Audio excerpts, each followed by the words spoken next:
e nós todos vamos acompanhar. Então, agradecer e que Deus esteja com todos, e assim seja. Assim seja. Na semana passada nós estávamos nesse capítulo Deus e o Homem, capítulo 14, e estavam faltando ainda 2 slides, que eu vou colocar agora para a gente refletir. Aí, seu Maurício, eu poderia fazer esses 2 slides, que os dois tá juntinho, a mesma ideia. Aí, se eu ler esse aí, eu já passo para... Se o senhor ler esse aí, eu passo para o segundo em seguida. Tá. Não te impressiones com aqueles que te dizem manifestação divina. O próprio Deus em carne e osso, nas sombras da terra. Respeita-os como missionários que são emocional e culturalmente próprios para os países onde renascem, com objetivos nobres e superiores. Ouve-lhes as mensagens, no entanto, observa se une as palavras aos atos, se são simples, bons e misericordiosos, tolerantes e caridosos, abnegados até a morte e pacientes, demonstrando sua sabedoria e evolução. Ser grato a Deus por colocar-te próximo a esses espíritos missionários. Jamais os adores ou anule o teu pensamento sob a indução deles. Raciocina e lógica. Teus irmãos mais adiantados que estão convidam-te às reflexões ou à reflexão e ao progresso. Tenha em conta que acima de todos eles conheces Jesus, que se sacrificou e apenas te pede que ames e ames, fazendo a tua vida um evangelho de feitos para o teu e o bem da humanidade da qual és membro.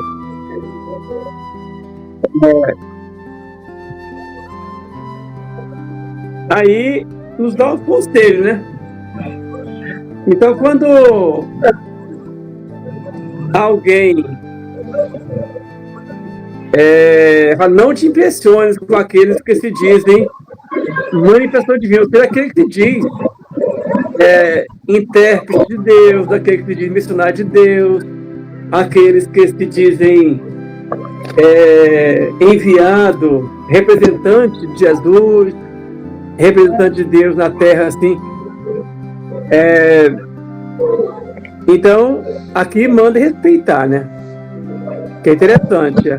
Olha, respeite os missionários que são emocional e culturalmente próprios para os países onde renascem, com objetivos nobres superiores. Então, a gente precisa respeitar. A gente não pode desrespeitar ninguém. Mas aí, ele fala, então, que nós temos que ouvir as mensagens. No entanto, observa e une as palavras aos atos.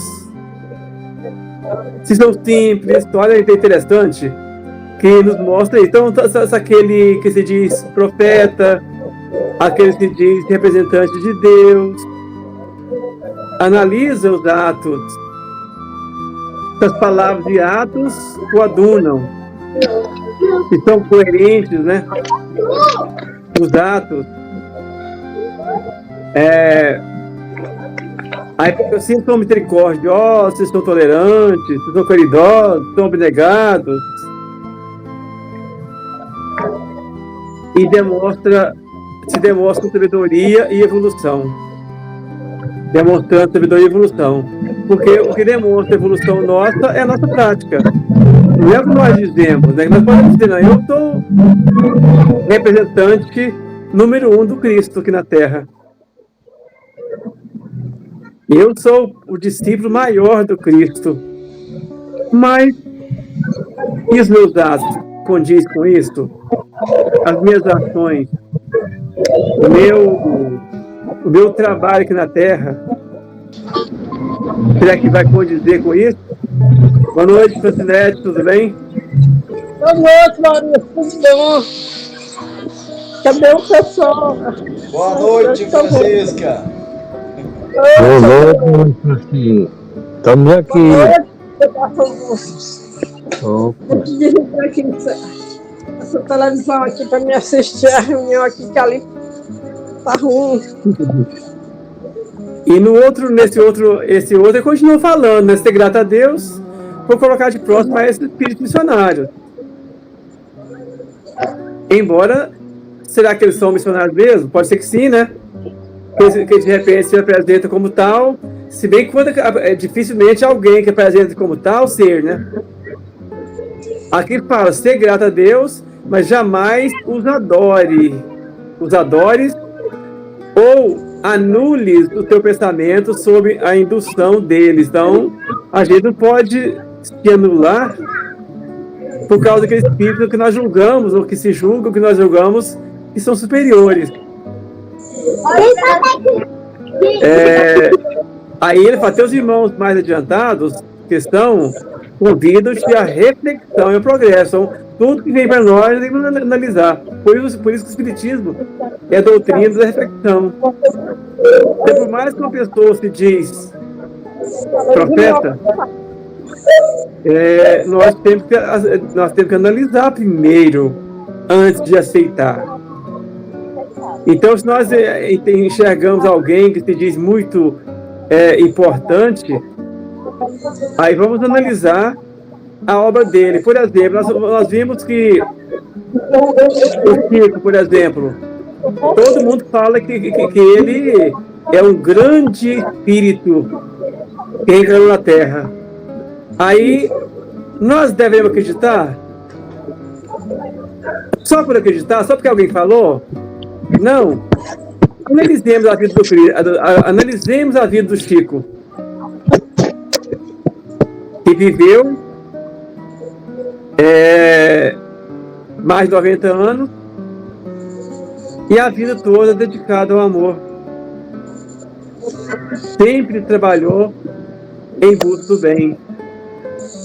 Analisando o próprio Divaldo Franco, que é um espírito ainda não tão evoluído quanto o Chico, mas a gente analisa as obras que ele psicografou, mas analisando também o trabalho que ele faz,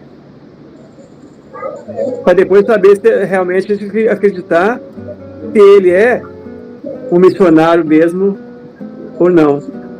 Ele tem em conta que, acima de todos eles, conhece Jesus. Então, tem em conta que antes de conhecer os outros, nós temos conhecimento de Jesus, que sacrificou, né? Pelo amor da humanidade, para trazer-nos o Evangelho prático, aquilo que ensina a gente a caminhar na direção de Deus. Era só. Pois é, Maurício, é assim, eles se diz assim, tipo, é um missionário e tal, eu respeito eles, agora só não vou compartilhar com eles, né, a ideia deles. A respeitar, eu respeito, agora compartilhar a ideia deles, não, eu fico aqui fora, eu estou até aqui de frente à igreja, não tem ninguém aqui hoje, né. Eu escuto ele lá falando tudo, eu respeito. Só que eu não compartilho com a ideia dele de jeito nenhum, né? É todo contrário da minha. Só que eu também não falo nada, né? Faz a nossa reflexão, né? Pois é.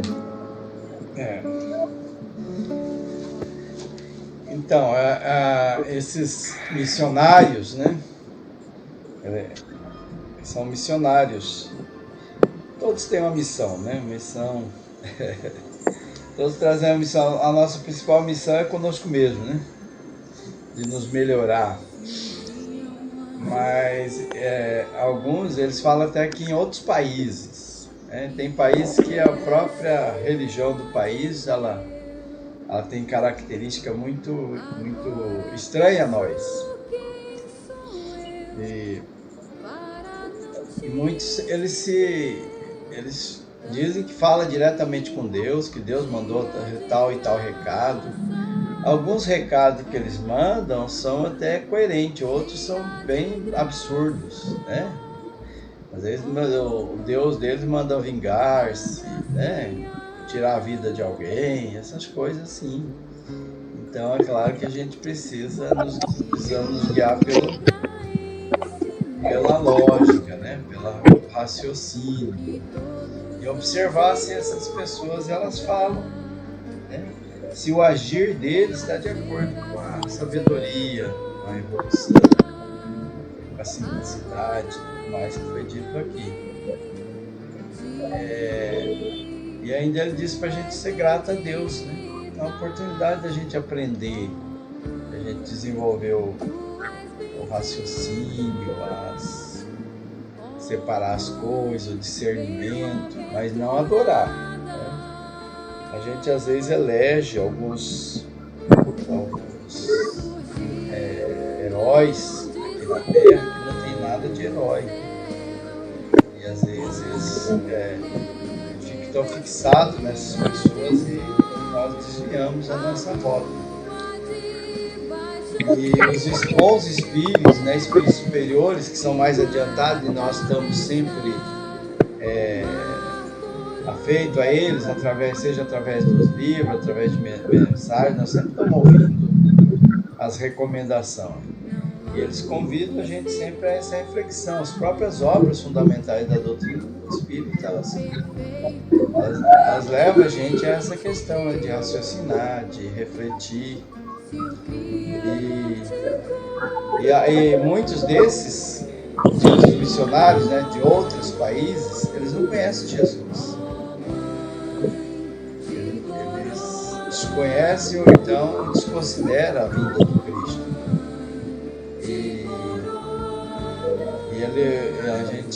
E a gente já tem, né, essa informação da existência do Cristo, nós temos o conhecimento do seu Evangelho, né, o exemplo dele é bem claro, né, de sacrifício, de amor, a própria vida, né, é um Evangelho de feitos, né,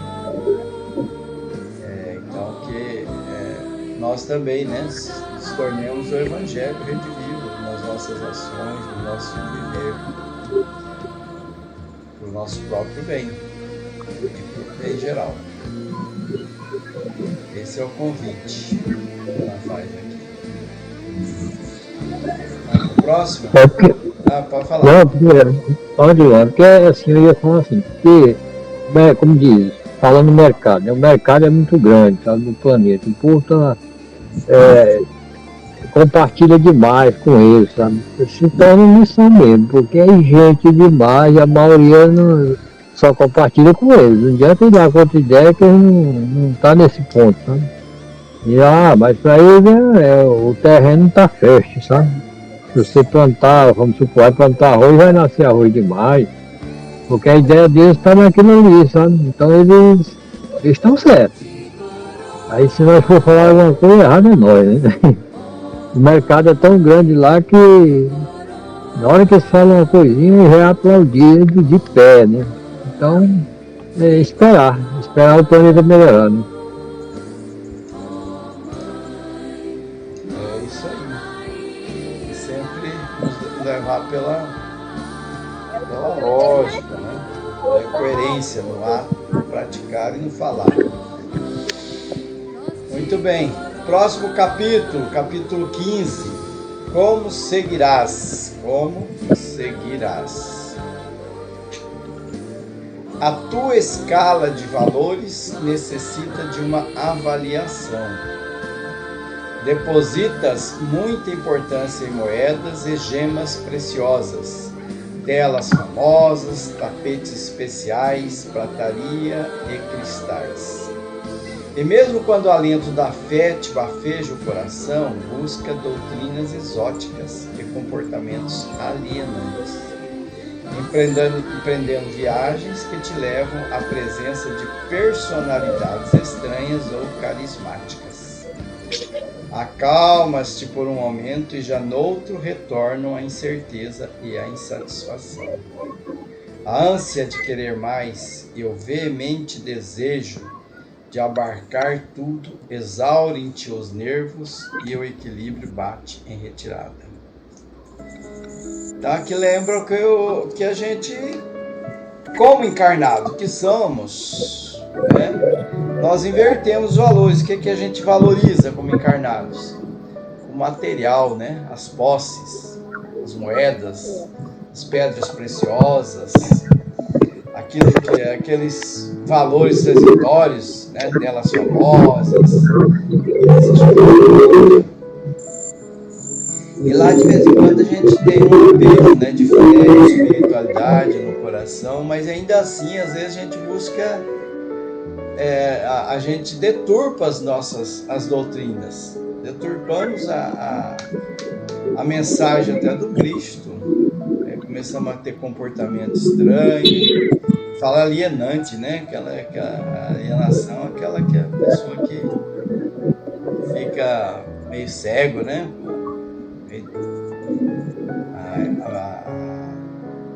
O raciocínio fica embotado, né? E às vezes as pessoas vão buscar longe, né? Fala que viagem, ó, viagem que te leva a presença longe, buscar lá no país tal tem uma personagem lá, um cara lá que faz as leituras da gente e interpreta, né? Eu vou lá para ver, eu tô com muitas dúvidas, então e às vezes nós temos esses momentos, né, de tranquilidade por conta de alguns lampejos de espiritualidade, mas logo vem a incerteza, vem a insatisfação. O mundo da matéria, o mundo dos valores materiais, ele não preenche a nossa angústia, a nossa ansiedade. Então a gente fica sempre incerto, sempre ansioso, insatisfeito. E aí o desequilíbrio, eu falo que ele bate em retirada. É isso.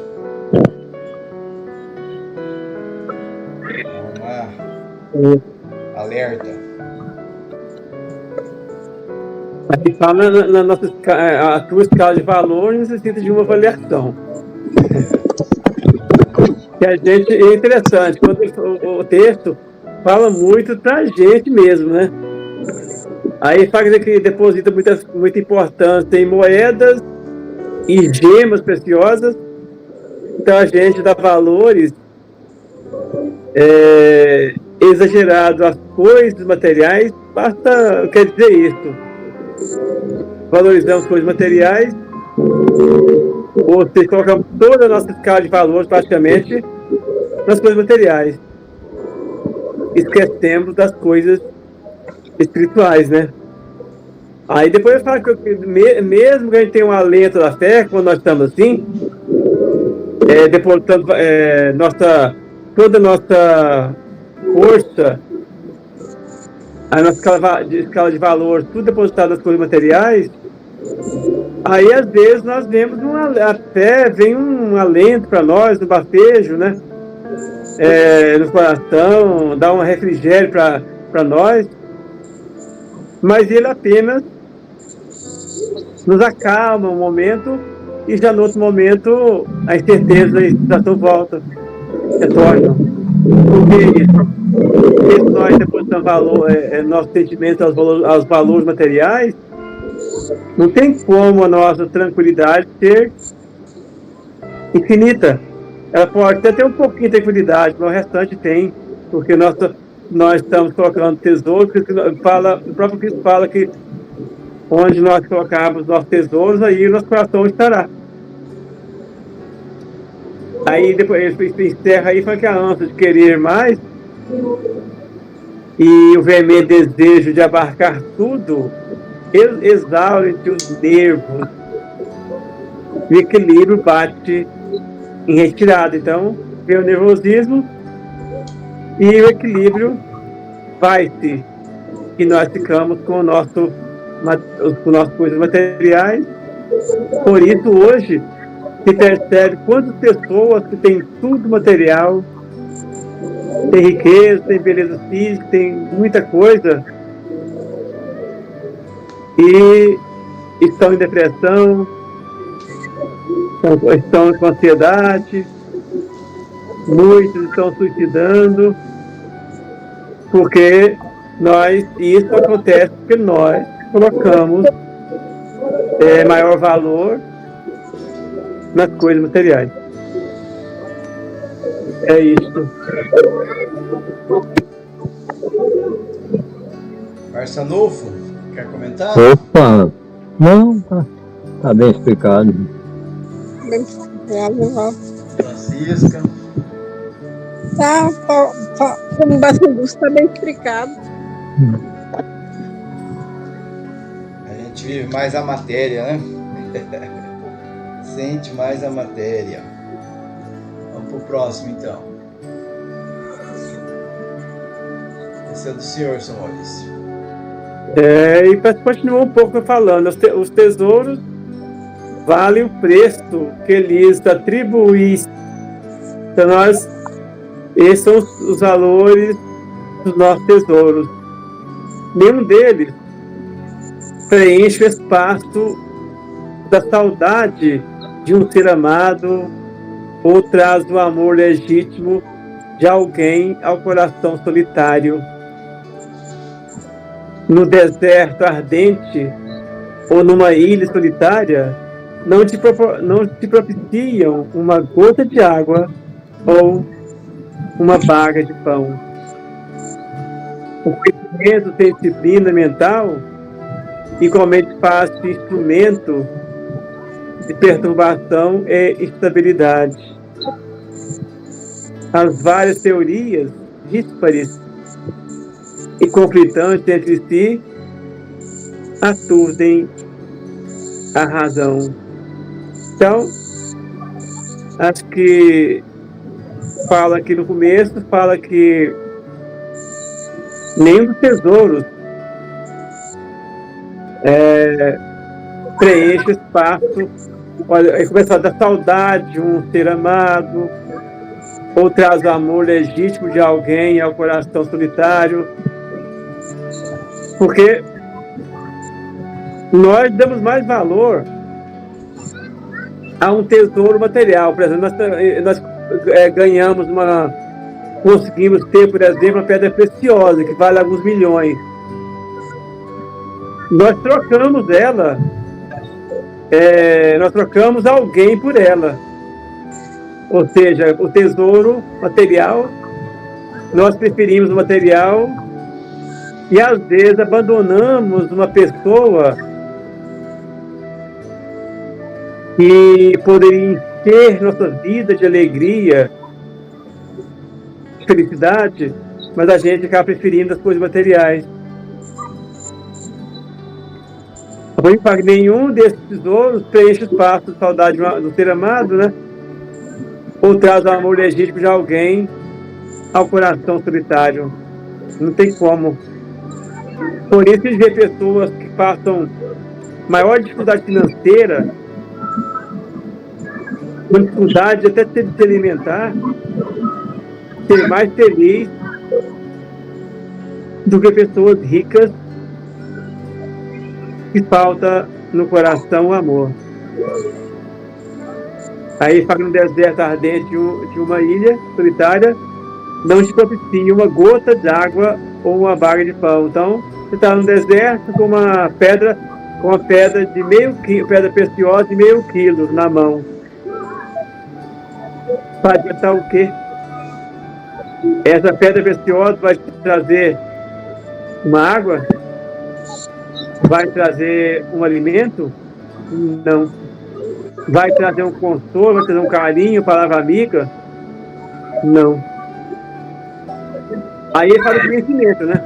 Conhecimento tem disciplina mental, conhecimento tem disciplina mental, igualmente faz instrumento de perturbação e instabilidade. Por isso que existem muitas pessoas que adquirem muito conhecimento e fabricam a bomba para matar.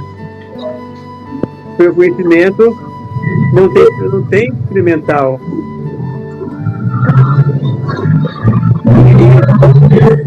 E encerra, né, que as várias teorias díspares e conflitantes entre si aturdem a razão. Então nós teremos pessoas equilibradas e com desequilíbrio não há felicidade. Aí às vezes todo dia do mundo acaba sendo infelizes. Isso.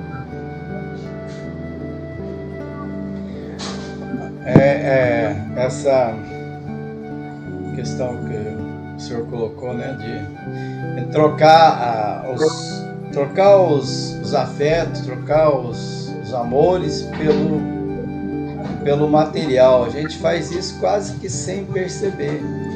Quando a gente fica bastante ansioso pelos recursos materiais, recursos financeiros, e por conta disso nós acabamos deixando de lado a família, né? As pessoas, enfim.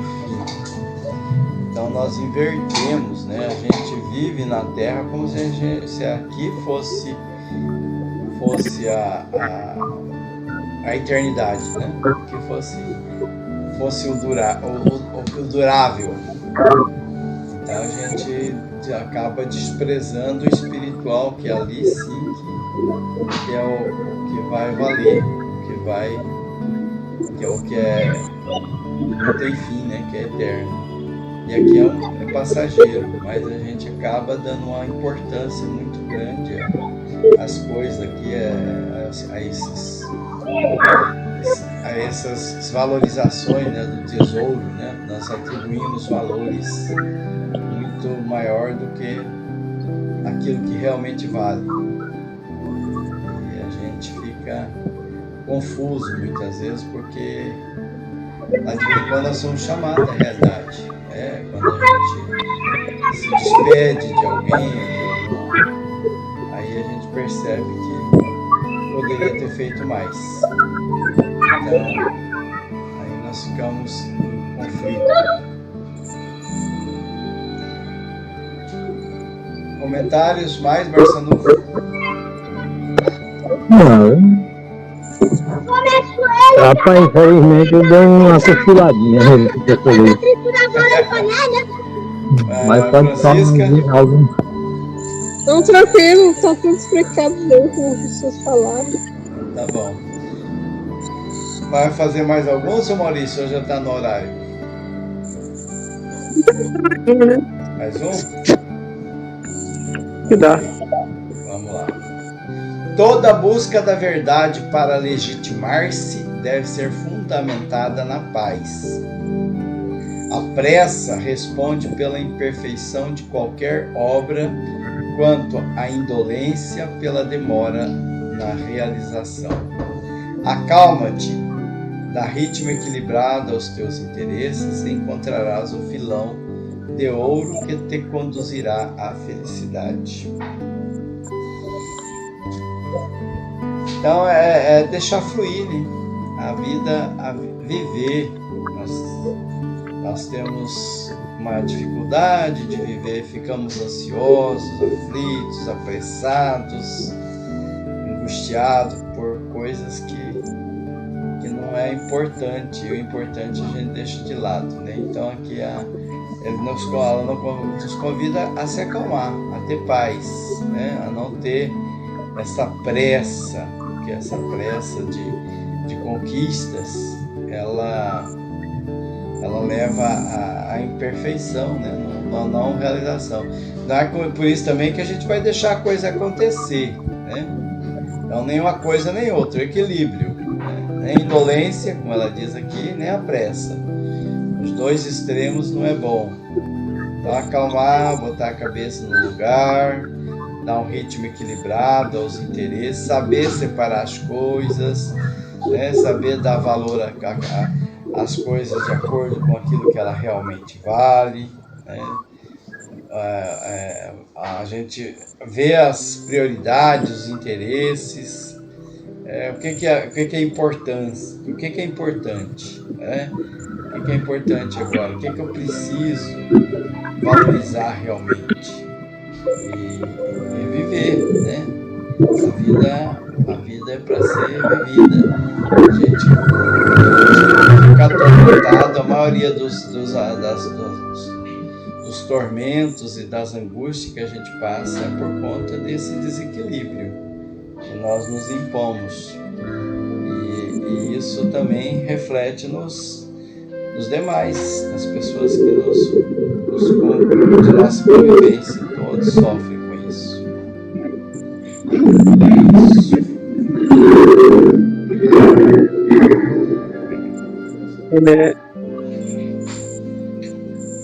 Aí mostra a questão nossa da gente não ter pressa, né?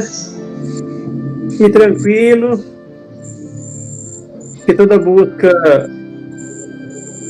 da verdade deve ser fundamentada na paz. Depois da fala que a pressa, né? Responde pela imperfeição de qualquer obra. Então, se você faz a coisa com pressa, a obra vai ficar imperfeita.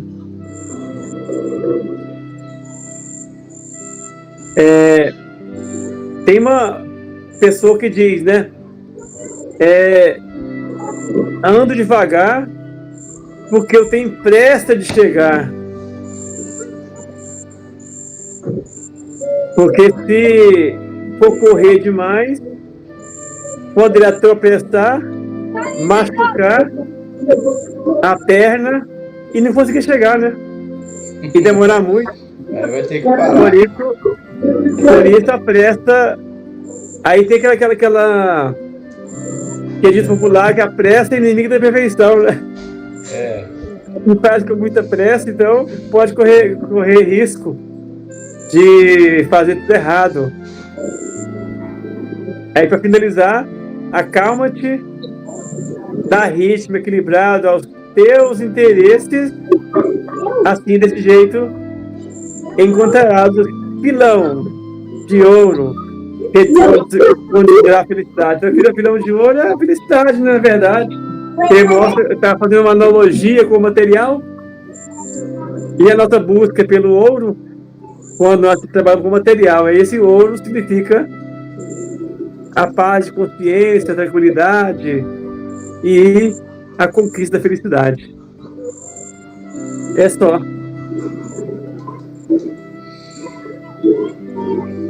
Alguém mais quer comentar? Não, tranquilo.